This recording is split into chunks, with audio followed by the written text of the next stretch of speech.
Aqui no canal, sempre que a gente fala sobre a Idade Média, a gente acaba esbarrando sempre também na Inquisição. Afinal, a Santa Inquisição influenciou muito todo esse período medieval. E se você já é ovelha velha aqui no canal, você sabe que junto com a Inquisição vem a caça às bruxas na Europa inteira. Mas algo que sempre me chamou muito a atenção é que o caso mais famoso de caça às bruxas aconteceu depois da Idade Média e fora da Europa, ou seja, fora da influência da Inquisição. Senhoras e senhores, eu sou o Dead Jack e espero que esteja tudo bem com cada um de vocês. No vídeo de hoje iremos falar sobre as bruxas de Salem, um caso que aconteceu há mais de 300 anos atrás e entrou para a história, porque nele mais de 200 pessoas foram presas acusadas de bruxaria e mais de 20 foram condenadas à morte, entre outros detalhes.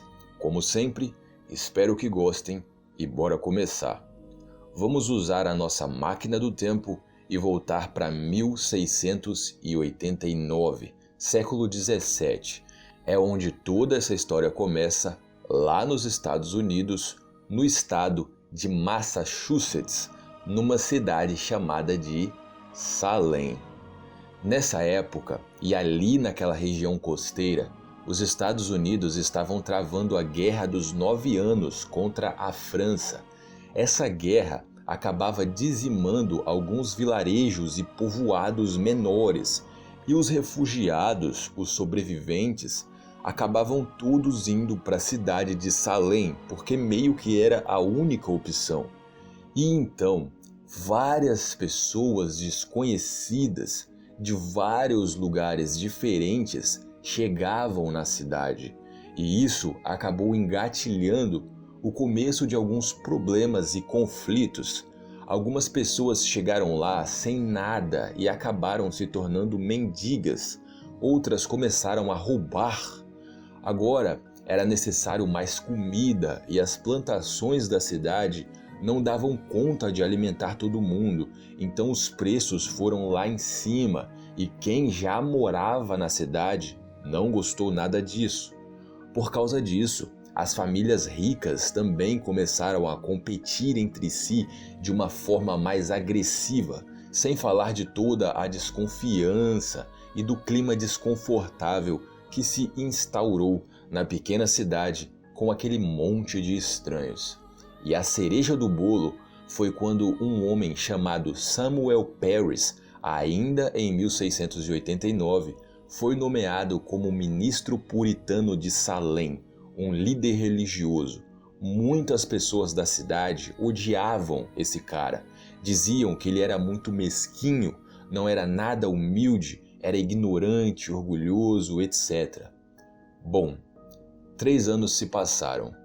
Em janeiro de 1692, a filha de 9 anos do reverendo Parris, chamada Elizabeth, e também a sobrinha dele de 11 anos, chamada Abigail, começaram a se comportar de maneira estranha. Elas gritavam do nada, elas se contorciam até mesmo no meio da rua e às vezes diziam que estavam sentindo o corpo ser mordido por insetos, mas não tinha nenhum inseto sequer sobre elas. A cidade começou a falar que a família do reverendo Parris estava sendo amaldiçoada, até que uma outra garotinha de 11 anos, chamada Anne Putnam, começou a demonstrar o mesmo comportamento, os mesmos sintomas. E pronto. Isso foi o suficiente para começar um alvoroço na cidade. E antes mesmo de alguma autoridade juntar as 3 garotas, Salem inteira já estava falando de bruxas, feitiços e maldições, uma verdadeira histeria. Enfim, essa é a parte meio nebulosa. Ninguém sabe exatamente o que as garotas disseram, mas elas foram interrogadas. Ninguém sabe se cada garota apontou uma mulher, ninguém sabe se os magistrados que fizeram o interrogatório deduziram isso por si mesmos ou o quê. Aconteceu que 3 nomes surgiram: Tituba, Sarah Goodman e Sarah Osborne. Tituba era uma escrava afro-caribenha do reverendo Parris. Esse detalhe dela ser afro-caribenha é bem importante e já já vocês vão entender o porquê. Sarah Goodman era uma mulher praticamente mendiga que não tinha onde morar. E a Sarah Osborne era uma mulher já bem velha, pobre e viúva. As 2 Sarahs tomaram as estratégias de falar a verdade, que elas não haviam feito nada. Já a escrava Tituba, provavelmente acreditando que os puritanos ficariam com medo e não a matariam, começou a dizer mesmo que ela já praticava bruxaria. Disse que o diabo havia aparecido para ela e obrigado ela a servi-lo. Ela contou histórias de cães negros, de bonecos de palha, de gatos possuídos e por aí vai. E lembram que eu falei do detalhe dela ser afro-caribenha? Pois é, essas histórias que ela contou nada mais são do que histórias sobre voodoo. E só para fechar com chave de ouro, ela ainda disse que haviam outras bruxas à solta. E pronto, acho que eu não preciso nem dizer que a cidade, que já estava num tremendo alvoroço, toda amedrontada e em histeria, terminou de ficar ainda pior. E foi assim que começou a caça às bruxas em Salem. Um dos casos mais lembrados é o de Martha Corey. Martha Corey era uma mulher muito ligada à igreja em Salem, devota, participava de todas as reuniões, nunca havia feito nada de errado, mas ela foi acusada e condenada por bruxaria. E isso abriu os olhos da população, porque se até aquele exemplo de mulher religiosa era uma bruxa, então qualquer um poderia ser suspeito. Outro caso bastante conhecido é o de Dorothy, uma garotinha de 4 anos de idade. Dorothy era filha da Sarah Good. Ela também foi interrogada e não me perguntem como, mas através das respostas dessa menina de 4 anos de idade, as autoridades acabaram condenando ela também como bruxa. Em maio ainda do mesmo ano, maio de 1692, acabaram criando o Tribunal Especial para Bruxas, de tantos casos e escândalos que estavam vindo à tona na cidade. Eles decidiram criar um tribunal só para lidar com a suposta bruxaria em Salem. Chegamos então em outro caso bastante lembrado, o de Bridget Bishop. Essa mulher é lembrada como uma velha fofoqueira. Ela também foi acusada de bruxaria, ela também se disse inocente, porém, ela não foi à cadeia, ela foi para a forca. Bridget Bishop foi a primeira pessoa a ser enforcada no lugar que até hoje é conhecido como Gallows Hill, algo que na tradução seria Colina das Forcas. Ali, várias outras pessoas seriam enforcadas também. O caso de Bridget é importante não apenas por ela ser a primeira pessoa a morrer por causa dessa histeria, mas porque nos mostra como as pessoas estavam sendo acusadas por causa de problemas pessoais. Óbvio que fofoca, ficar falando da vida dos outros é algo feio e até deprimente para quem fica fazendo. Mas eu acho que matar uma pessoa por isso é demais. E houveram vários outros casos assim. Por exemplo, uma mulher que perdeu a família e a casa durante a guerra acabou indo morar pelas ruas de Salem. Ela roubou ovos de galinha porque não tinha nada para comer. Foi acusada. O dono dos ovos disse que ela estava roubando para fazer bruxaria e ela foi condenada. Óbvio que não se tratava de bruxaria, se tratava de um problema pessoal.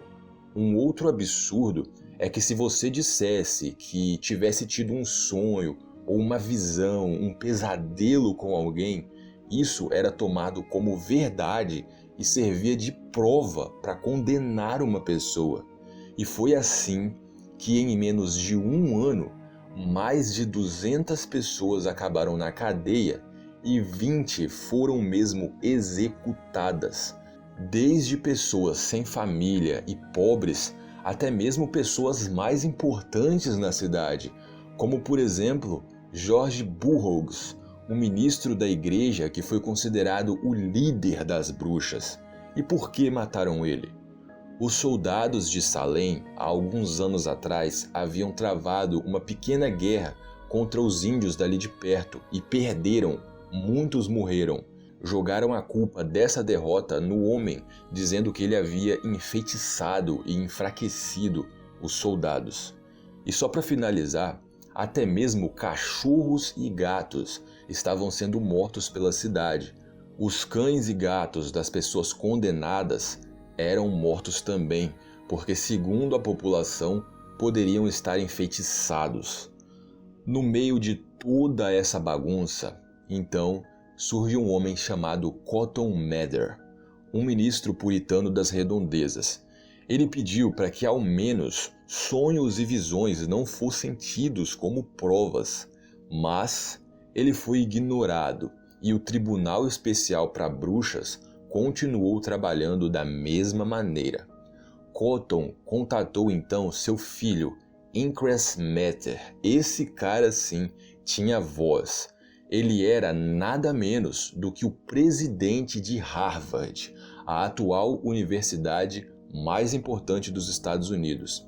Ele não pediu nada para os fanáticos religiosos de Salem. Ele contatou diretamente o governador de toda aquela província, denunciando o fato de que estavam usando até mesmo sonhos e visões do além para condenar e matar pessoas. William Phips, o governador, deu ouvidos à carta que havia recebido, até porque aquela coisa de bruxas que estava acontecendo em Salem já estava se espalhando e até mesmo a esposa desse governador já estava sendo interrogada por causa de bruxaria. Enfim, William Phips proibiu a detenção de mais pessoas e libertou a grande maioria das que já estavam presas. Depois disso, apenas mais 3 pessoas foram condenadas por bruxaria em Salem. Em maio de 1963, essa história acabou de vez. O governador perdoou todos que foram condenados, interrogados ou tiveram qualquer tipo de ligação com o que aconteceu em Salem. Como eu disse para vocês, mais de 200 pessoas foram presas, mas nem todas saíram vivas da cadeia. Até essa história terminar, muitas pessoas morreram também na cadeia, provavelmente vítimas de tortura. A garotinha Dorothy, por exemplo, ficou 8 meses presa, uma criança de 4 anos de idade, 8 meses presa.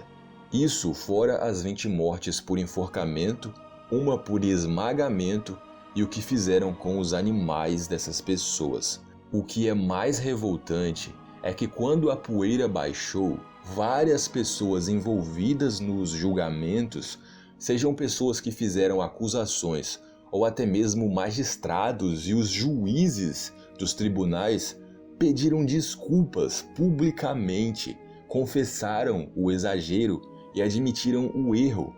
Mas dezenas de pessoas já haviam morrido, crianças já haviam ficado órfãs. Pedir desculpas é algo muito honrado e muito importante. Agora, será que essas pessoas pediram desculpas sinceras ou pediram desculpas por causa da religião, porque estavam preocupadas com o próprio rabo, com medo de irem para o inferno? Isso é algo muito hipócrita. Bom, em 14 de janeiro de 1697, o Tribunal Geral de Massachusetts pediu para que todos os moradores do estado ficassem em jejum em memória das bruxas de Salem, que na verdade nunca foram bruxas. Em 1702, esse mesmo tribunal considerou que os julgamentos tinham sido não apenas errados, como também ilegais, e pagou 600 libras para cada herdeiro de cada vítima. 1957, 250 anos depois do ocorrido, foi só aí que o governo fez um pedido formal de desculpas. Mais uma vez, tarde demais. Enfim, como vocês já sabem também, esse acontecimento ficou muito famoso e ao menos as bruxas de Salem são lembradas de uma maneira carinhosa hoje em dia por muitos escritores, compositores, artistas em geral. É muito comum vermos referências em livros, contos, músicas, séries, filmes e até mesmo no nome de algumas pessoas. Enfim, pessoal, mais um vídeo que chega ao fim. E mais uma vez, eu espero que tenham gostado. Muito obrigado por assistir e espero ver vocês aqui no próximo vídeo.